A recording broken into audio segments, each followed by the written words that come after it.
Ciao ragazzi, welcome back again to the JSG podcast brought to you by the Juventus Club of Singapore. As usual, every episode we have a new guest, and today we have a special guest that joined me on the podcast for the episode number 5. So, without ado, let me introduce to Andar. Andar, welcome to the podcast. Thank you.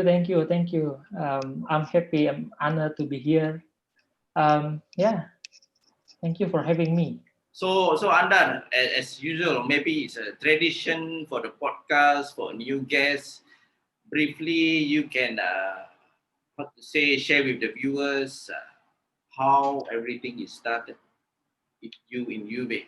So the viewers might know or might listen to what's your experience like when you are in the stadium, and the most important thing, how everything's happened to you to start with the love of the club, Juventus. So, Anda, please, the Okay. mic is yours. Hi everyone. My name is Andar. I'm member of Juventus official fans club Singapore. I think I'm a member since the beginning. Um, my first memories about Juventus is actually back in 97, 98 World Cup actually. So my mom actually who's introduced me to this football, to this Juventus world. Uh, we were watching Italy actually in World Cup, and she introduced me to Del Piero. So it's then it's past its history, and like from World Cup, Italia support Del Piero, then Juventus, then yeah, that's it. So I think it's been a good um, 20 years, 23 years supporting Juventus. Yeah, that's the beginning. Then um, I think I'm lucky enough. I've been visiting Juventus Stadium since 2017. I've chance to go there at least 2 times a year. So my last visit to Turin actually back in March or February 2020, just before the COVID outbreak. I was there actually for the Juve Inter before it's closing down. So yeah, and I was there for the away games, the Lyon Juventus as well in Paris with Farah, one of the former president of Juventus Club Singapore. So I think that's my story about me and Juventus Club Singapore in overall. Okay, thank you for sharing. This is such a wonderful story and experience that you have. Okay, let us dive to the match. The Okay. previous match, we will recap back again the games against Barca, the Champions League match. Maybe okay, let's put this way. Things are never quite as happen as planned. Okay, lots of how to say, lots of the media will say that there are a lot of frustration. Then it's 50% of the fans say that it's okay, it's too early. We give times to the new manager to adapt or to get his formation and experience or experimental with the players. So what's your take about that match? Yeah. First of all, I think yeah, it's for some people. I think they taken it very seriously in terms of we actually we rarely lose a game in Allianz Stadium actually. But it's not really an Allianz Stadium. It's not really a home game anymore since there's no spectators in the Yes, stadium. yes, yes. It's like home and away games. I think it's more or less the same now. So um, I think it's still an early days. Like 6 weeks. I think 6 weeks and then 6 games for Andrea Pirlo. So and this game it's actually it's his first big match, and it's not really it's not really uh, deciding match. Like at the end, I still believe it's just a game to decide whether we or Barca who's gonna be the number one in the group. Yeah. I think we both are really going through the next round. So yeah, about the match itself, yeah, I think it's still as Pirlo said as well. We are still in work in progress. I think both us and Barca, we both not really playing well in terms of method of playing style. It's not really Juventus and it's not really Barcelona, right? So, but um, I can still say that we are a bit unlucky with those hat tricks goal ruled by VAR. So like Yeah, true. Yes. millimeters away, so unlucky for us.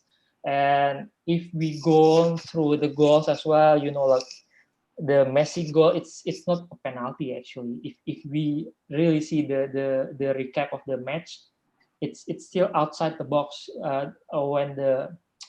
when Benadeshi pushing the Barca Yeah. players. So yeah, a lot of talks going on with about those match, but it's really nothing to be worried actually because we are still in the progress. Yeah, yeah. When both teams comes to the match, you already know that Barca lost to Madrid at home, Yeah, and uh, we drew with Corona we do with before Verona. before playing the UCL match. So it seems like a lot of other teams, like as you can see, is now unpredictable. It means that strong team can lose to a lower team, and lower team can beat strong teams. I think all around it because of this situation, it's really unpredictable. In papers, yes, in papers, this is strong team you can win, but actually the result like change. So that's the this pandemic situation really how to say does affect a lot of big teams. Is what you can see. Yeah, it's 2020 is really a strange year, with this. I can say this now the strong teams is not in the first or second position. It's all the mediocre team is on the top of the Yes, the league. yeah, Yeah, it's never strangers than this year actually. So in a way, but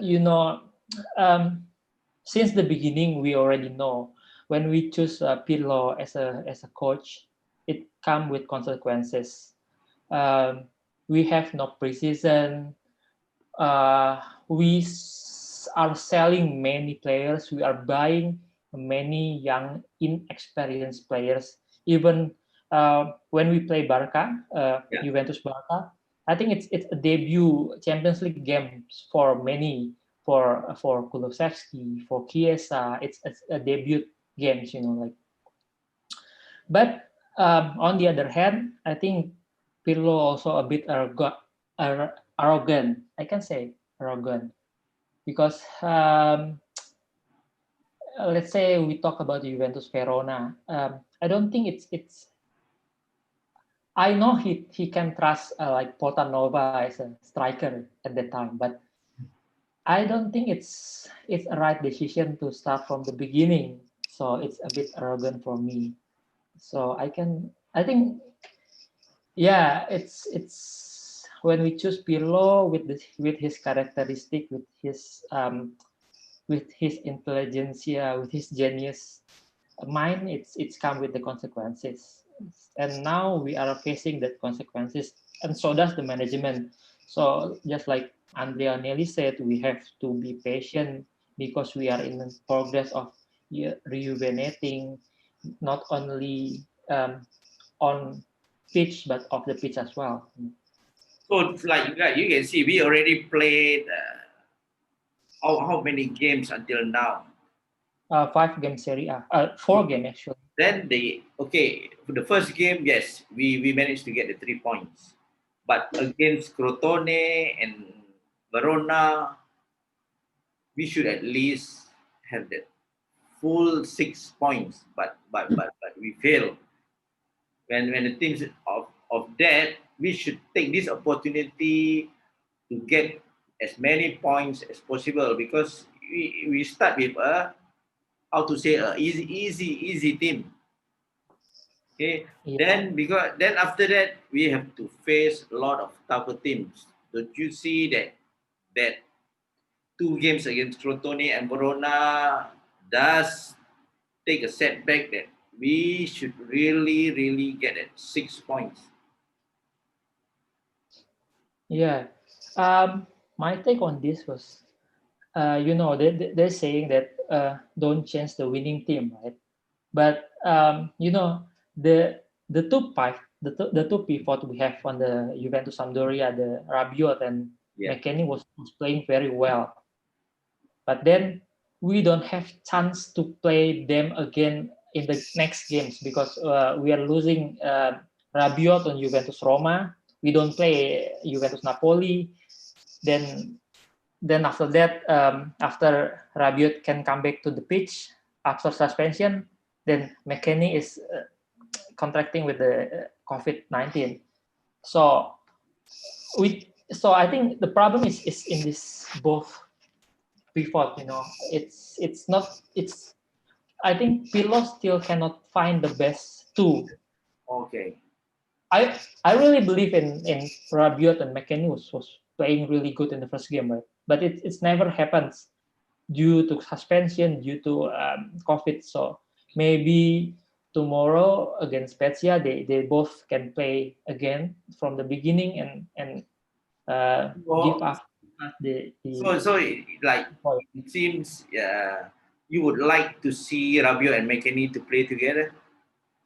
Yeah, So like for example, now we don't have who to say our best 11 players yet because Pedro is still experimenting rotation of players to see which to adapt in every game.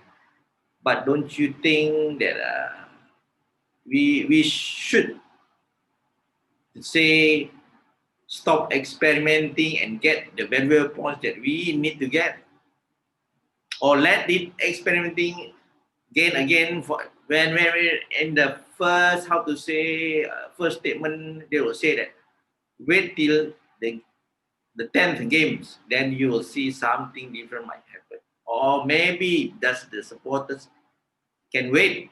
That's the main thing. Can we wait? I think Pirlo is need Pirlo not really experimenting. He's just he doesn't have enough players to put on lineup. Like so he must adapt. He never have enough player. Like 11 players that can play all together from the first match till like the last game on Barca. It's Yeah. either suspension, it's either injured. Like so. It's not experimenting actually. It's just adapting with the player that is available. Some players, like Dybala, it it's not yet coming back to his match Yeah, fitness level like 100%. yeah, we see And in so, Barca, yes, yeah. yeah, and so does Arthur. Arthur is also not playing for a very like 6 months, I think, in with Barca. It's just so it's the fitness level, the match fitness level, it's not 100% yet. So yeah, it's the, you know, it's not really experimenting. It's just adapting to the condition now. I don't know when all the players are really 100% in match fitness. You know, like week in week out, many players can contract to the COVID-19. This week maybe no one. Then next week maybe, you know, it's really strange here. So it must be a tough decision for Pirlo as well. You know, like uh, to adapt to the player that is available for him to play. So, like in Serie A, as now, maybe we are, how to say, we are used to win and win and win. But now, when you play with a low team, we can't really, how to say, can't really win. So, like the fans, you see, maybe we are too pampered of keep on winning and winning. But suddenly, when we never get the result that we want to, people are start banging. People always say Pirlo out. Let's say what to say as Sari out. So now it already changed. Pirlo out, Pirlo out, Pirlo out. So I guess I can agree with you. Yes, yes. Pirlo is new. When we sign him up, yes, we expect that this will take time. It takes time to see the result, but yeah, hopefully everything's to be changed. So, by the way, are you really happy with the squad that we have now? Yes, I'm happy. It's a lot of young players, Yes, young and talented players. something new. Yeah, something new. Yeah, It's young, talented, enthusiasts, excited players. Yeah, but you know, it's they still learn. yes, Both still learn actually. The players still learn how to play for Pirlo, and Pirlo still learn. You know, like how to be a head coach. yes, yes, And about the game actually, uh, the target is clear. The target is to win 10 consecutive Serie A. yeah. That's it. We are not really targeting any, you know, like we don't targeting any other trophies, just Serie A. That's it. It's So the road number 10. yeah, this is road number 10, and so far we are not losing any game in Serie Yes, A. that's true. Yeah, It is to win. Also, one winning is giveaway. No, but you know, 2 wins and 3 draw. It's actually, if we go like historically back to um 11-12 season, you know, the first Pirlo season with Juventus, we are unbeatable, right? yes. But then that time, we out of 38 games, we won 23 games and draw 15 games. So draw is still good actually. So it's not losing. And if we go back to 15-16 season also, and first I think first 12 weeks, we are below 10 position, like between 17, 16, 15, 14. But at the end of the season, we are the champion. So I think this year it's a rough road. It's actually a rough year, and but still, you know, the target is we know the target. It's Serie A. So we don't have to take so much from the Champions League, and also for Champions League, I guess we still gonna go through the next Yeah. round lah. This group, it's just between us and Barcelona. It's been deciding from the, you know, group drawings. We already know. Yeah. So okay, with the formation, because Pirlo keeps doesn't stick to one formation that he maybe I know a lot of fans say we really wants to have this formation 3-5-2. But with 3-5-2, a lot of players will be sacrificed for that. So I think if we are a player, we want to play every match that we could. But but it's already been said that it's not guaranteed because there are other players which also needs to show their skill, their potential.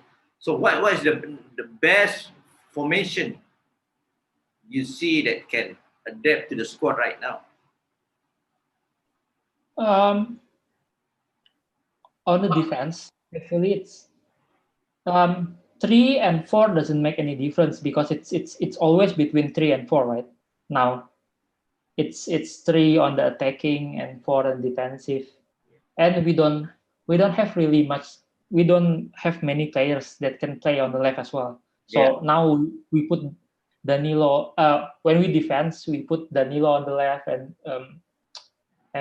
Cuadrado on the right, and yeah. there's two center back, whoever available on the center. So um, the main problem, I think, it's those, as I said before, it's those two pivot, those two players. It's still not uh, cannot cooperate enough. Like Mhm. those two who I'm still going. I'm still, my preference would be Rabiot and McKennie still. Um, and yeah, and then we have Ramsey Yeah. and Cristiano and Morata for me. For like, yeah. If you say okay, for example, we played well. We played. I think we played extremely well against Dynamo Kiev. As you can see, Chiesa is Yeah, on the flank. Then it will play. So like I think on the Barca game, if you can see when Chiesa get the ball, there's two Barca defenders close him too early. So he can't do much. So I will say, does it seems that in the second for a manager in the second half, will you change the formation or you still stick when things are not goes well as planned? I think the problem with Pirlo now, he have too many players in one position. I don't think we can play those Chiesa, Dybala, and Kulusevski at the same time. Yeah, true. Yes, I agree. Yeah, if you have Chiesa on, let's say, on the left, then you have Kulusevski up front with Cristiano or with Morata. Yeah, Then behind them you have Ramsey. You cannot put Dybala over there. It's it's contracting all together. Those three together, it's playing. Like they are look alike in terms of yeah. play. So it's not efficient. Like you have too many players in one position actually. Even though on tactics you can say, yeah, Dybala on the top right and Kulusevski here and Yeah. Chiesa on the flank to like cut inside and everything. But at the game they gonna go to their favorite position. So it's So as you can see now, do we have any playmakers in the squad who can have that vision to support the striker? What I see is now all our defenders, I think mainly is a midfielder and defensive midfielder. No vision from anyone yet that can could supply to the attacker.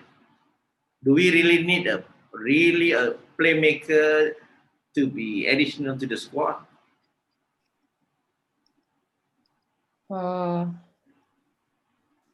I think we have creative players in terms of Chiesa and Kulusevski and Ramsey and McKennie as well. Mm. But the problem is, I don't know what's the problem. Yesterday, Yeah. Gazeta dello Sport, they put up the statistic of us actually. So Oh, they said our midfielder only 29% of our pass is going vertical. Those 71% is yeah. either horizontal or going backwards. Oh, that.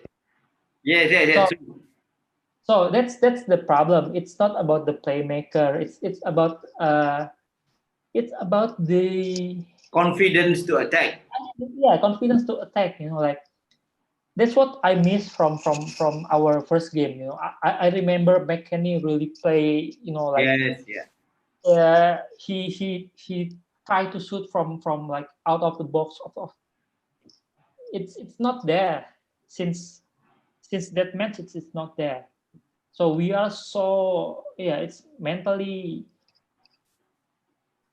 how can I say that? Yeah, Like sometimes what we see, like we are not, how to say, we can't predict. Okay, the first game, Mechanic is there, or partner with Rabiot. Then we yeah thought the second game will be the same guy who play that position. Then suddenly everything changed. So then yeah the third game, it changed again. So they really yeah can't yeah, communicate or can't click yeah. playing together. The team cohesion is not there yet Yeah, because of this injury, red card, and COVID. It's team cohesion, especially in the midfield. Yeah, those two yes, people still the worst part of our team. Our defense is good, okay lah. With it's either injured or not. If the best option would be Delik and Chiellini, but both are injured now. So we have Demiral and Bonucci, but then Demiral got red card. red card, and then we have now what Danilo Frabotta and Bonucci, maybe I don't know, or maybe someone from the under 23. But it's the quality is there. It's as long as once the league is back, we are okay on the defense. So you can see the statistic now that we are not performing well. Statistic shows that yes, the first game we are up to the standard. Then suddenly it drops down. Then Yeah, the next game we go up back again.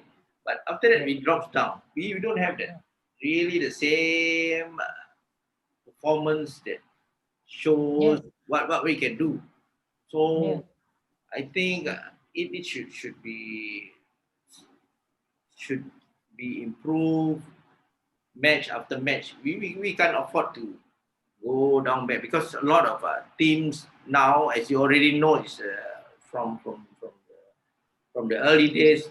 Whoever play Juventus, they will put 110% to beat Juventus. But for them, it's to beat Juventus. It seems like a win of Scudetto for them. So everybody wants to show.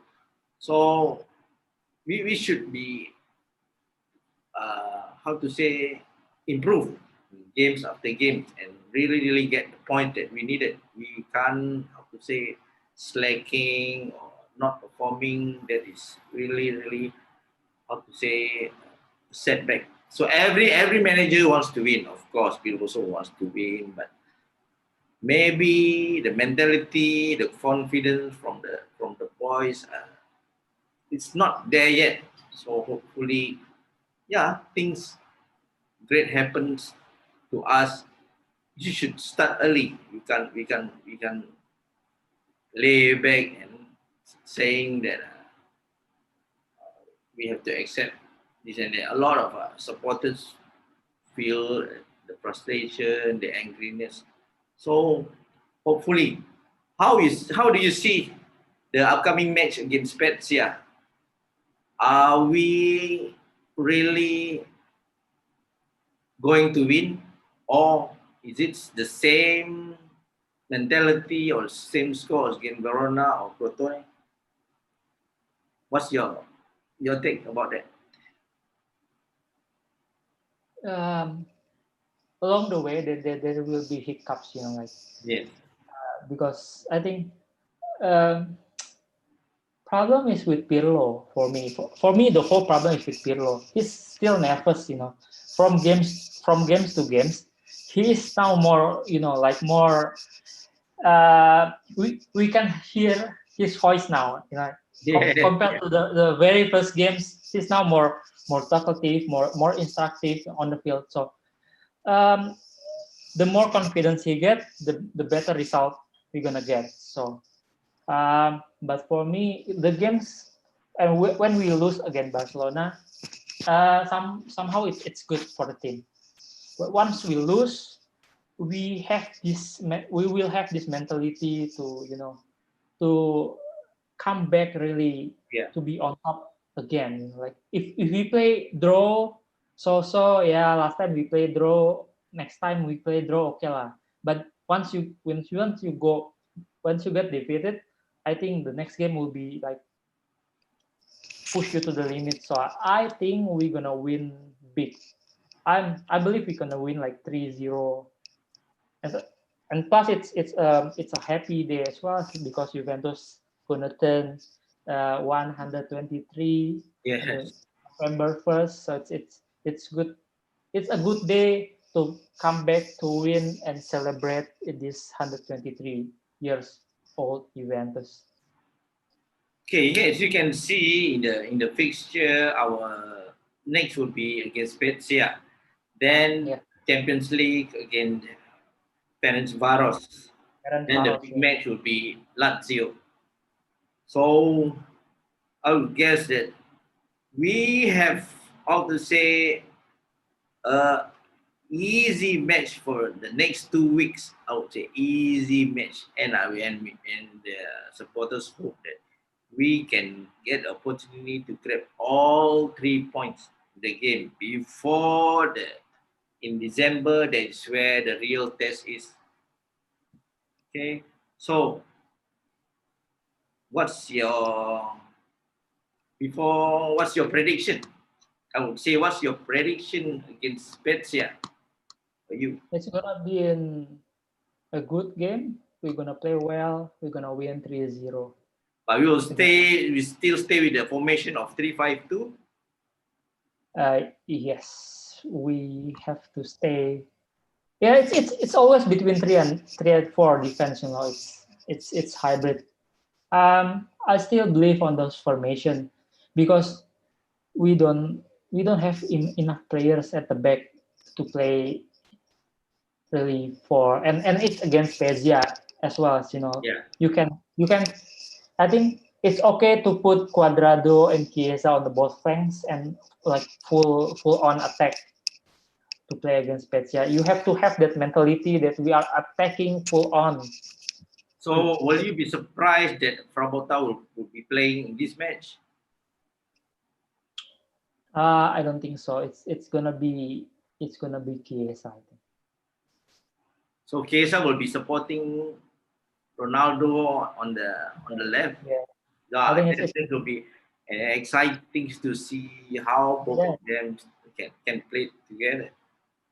Okay, if you have a chance, if you have a chance to bring in one player, sign one player, and who will that be? Don't talk about the maybe we say the cost. If you have the chance, maybe we have the chance. Who would you like to bring in to additional to the squad? I would say Isco. If you are saying Isco, I can remember on the media saying that Zidane wants Dybala and offer Isco and Dembele. If you Not Dembele, but Vinicius Junior. I think. will you take it?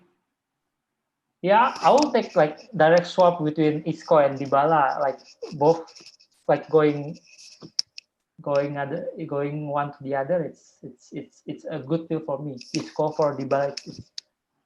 You Yeah, know, that the Dybala position we have a lot of backups. We have a lot of players playing the same position as Dybala.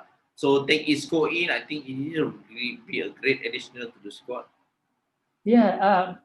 One thing for Dybala, I don't know. I'm not hating him actually, but he's now like asking half of the Ronaldo salary. But he's not signed any contract yet, right? No, he's not signed any contract yet. He was asking half of Cristiano, which is 15, right? But his current salary it's 7.3, I think. Yeah. Those 7.3 actually cover up the Chiesa and Kulusevski, because Chiesa we pay 5 and Kulusevski we pay 2.5. So it's a pity one player that Yes. Yeah. can be those three players playing in the same position. And I think what Paratici and Agnelli and management do was like saying to Dybala, we are ready to lose you. Like you cannot. Um, yeah, with those 15 million per year, it's not worth it. Like, it's too many for him. With his like most of season, Yeah. it's like half season there and half season disappear. You cannot pay 15 million to players like that. So for me, it's if there is a probability or possibility to swap him with Isco, I will take it right away. Yes. I will take it too. If give the opportunity, I will take it too. Sure. For Yeah, sure. for So, sure. okay. So your prediction will be a big win, a 3-0 win from Juventus Spezia. That's yeah. Okay. Hopefully that we will try hard. The team have that confidence back, and the spirit of the team is high. Then we can grab the 3 points away to Spezia. Okay, Andar. Because yeah. So if who will you start? I would say those three backs will be Danilo, It's the Demiral, and Bonucci. I don't think Chiellini is ready to play for them Delete is not first. ready yet. The league is not ready yet. I think the league will be ready on the Lazio Juventus. Wow. Okay. The next. So your And back three will be Danilo, Danilo, Demira, and Bonucci. Bonucci. And on the flanks, I Yeah. will have Cuadrado and Chiesa. Okay. The On three. those two pivot, I will Okay. have Rabiot and McKennie. So And I will have Ramsey in front okay. of them, and Cristiano with Morata. So as you can see now, Morata is getting back his scoring touch. So it Yeah, means that every match we minus that VAR, he will score the goals. So yeah, you can see it's a good challenge between Morata and Ronaldo, who will be the highest score. So this is good competition for both of them. So yeah, it helps. yeah. And actually they are complementing each other. They are not playing in the same position. Yeah. One is um, Ronaldo can track back and Morata stay, or the other way. Like Morata track back, and yeah, they're really complementing each other, and they play all together back in Madrid as well. So they really actually know each other. It's it they don't need time to like adjust anymore. It's still there. I still believe the chemistry is there. Okay, Andar. Thank you for your time. Thank you for appearing in the podcast, and we should shout out to the say thank you to the subscribers, to the viewers, and not forgetting every week we will be doing the new episode and a new guest for the podcast. For me, for my prediction, I will go for a 4-0 big win for Juventus. Okay. Okay, so hopefully the confidence and the mentality is there. Okay, Yes. before we end this podcast, Any last words for the viewers out there? Um, Thank you for listening to us. This 1 hour podcast actually. Thank you for listening to us. Keep on subscribing, keep on following, keep on sharing this podcast. It's an honor for me to be appear here. Thank you and happy birthday Juventus as well. And Forza Juve. Forza Juve. Ciao guys. Ciao.